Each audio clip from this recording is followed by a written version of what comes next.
Crash course IGCSE Business Studies Unit 1.1 to 1.3 in under 20 minutes. Start the timer.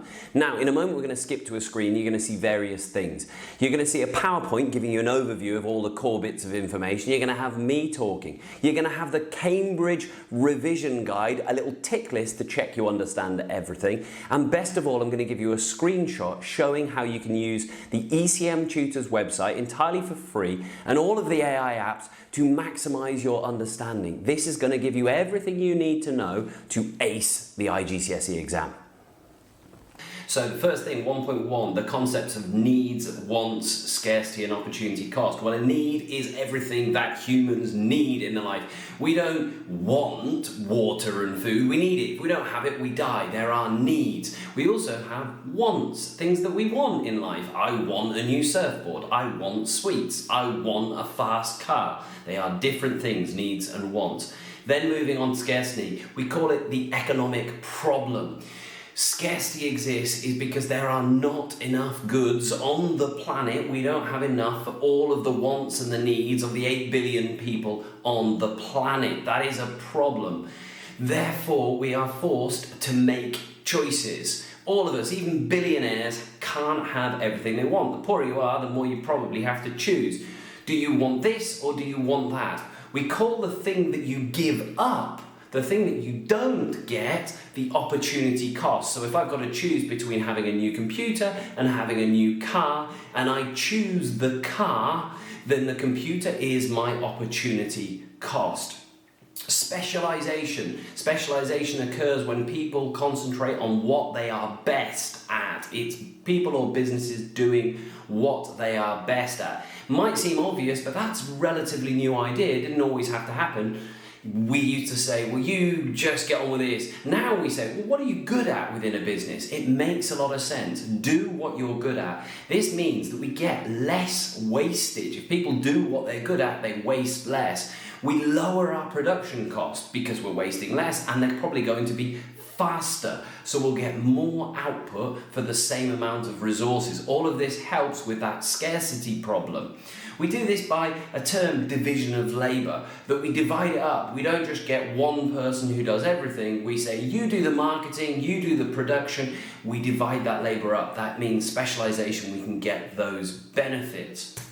The purpose of business activity. Well, business activity combines scarce factors of production to satisfy the needs and the wants of the people. That's what business is all about. It's trying to get the people of the planet the things that they need and they want. Factors of production, although it's not specifically mentioned in the syllabus, good idea to know it. We're going to have 4 factors of production. Land, all the natural resources. If you want to make something, you need land and resources. We also need labour, we need people, we need money for most things that we capital, and we need enterprise. We need someone who's going to put it all together and make a business.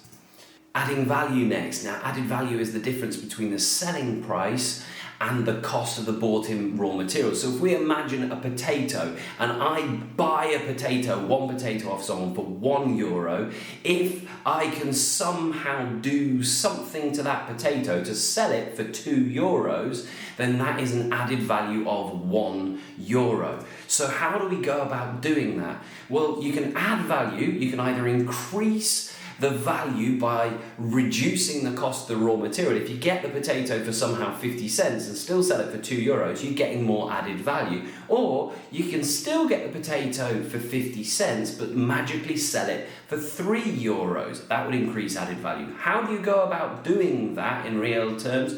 Well, you could brand it, brand the potato, call it a Nike potato. That doesn't add to the cost of the raw materials, but people would pay more, I don't know why, for a Nike potato, selling it for 4, adding value. You could add excellent quality service. You could say, I'll give you your money back if you didn't like it. And people would say, well, I like that. I'm prepared to pay €3 instead of €2.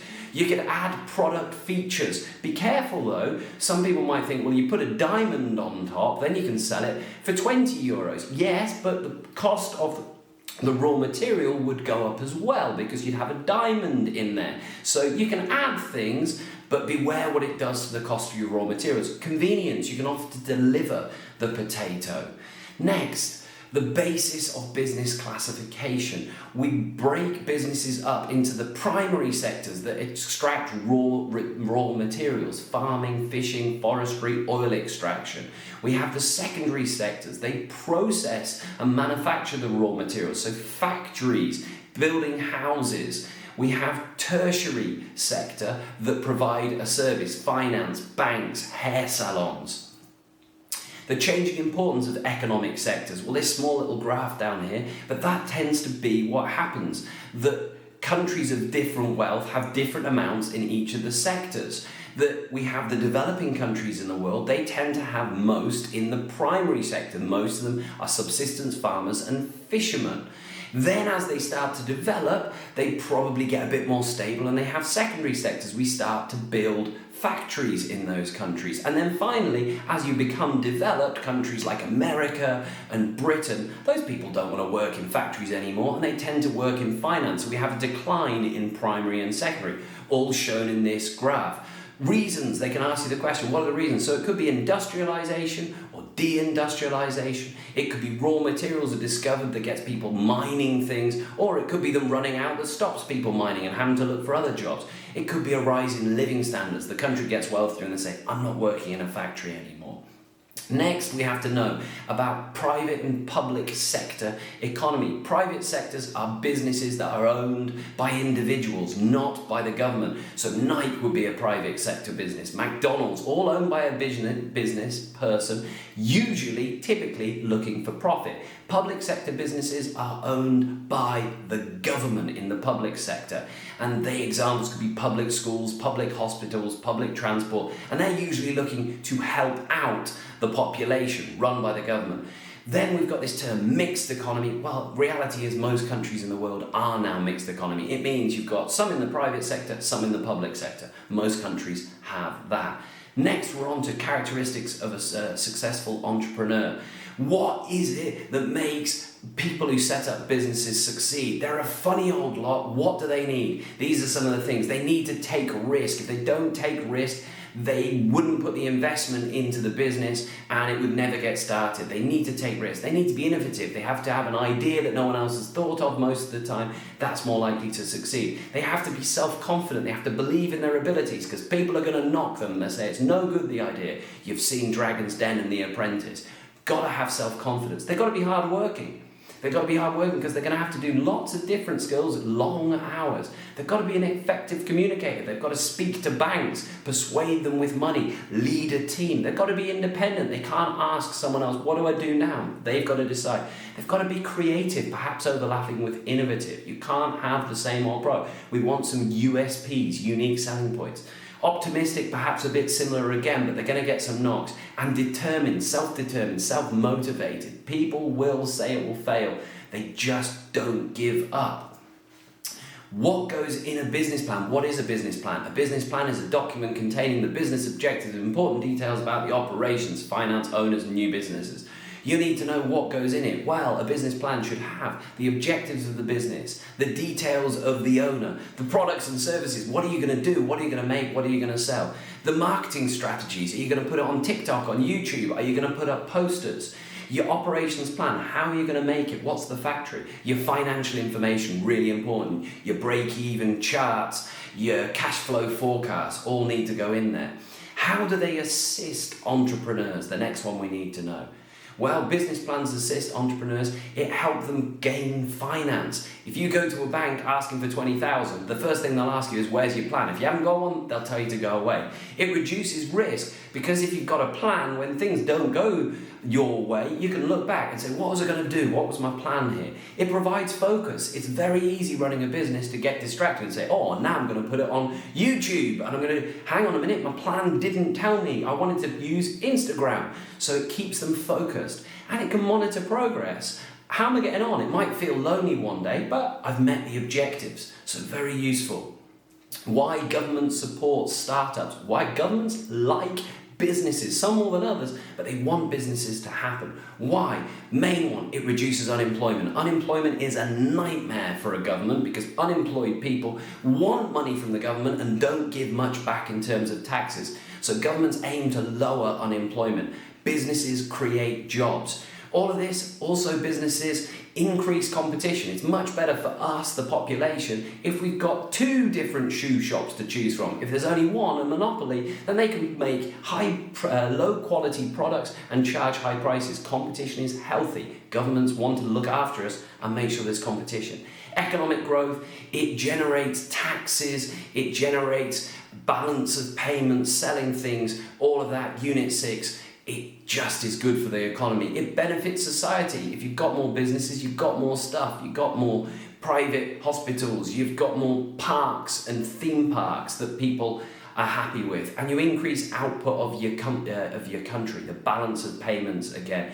A country wants to be able to sell more than it has to buy, so it increases output. How do governments support startups?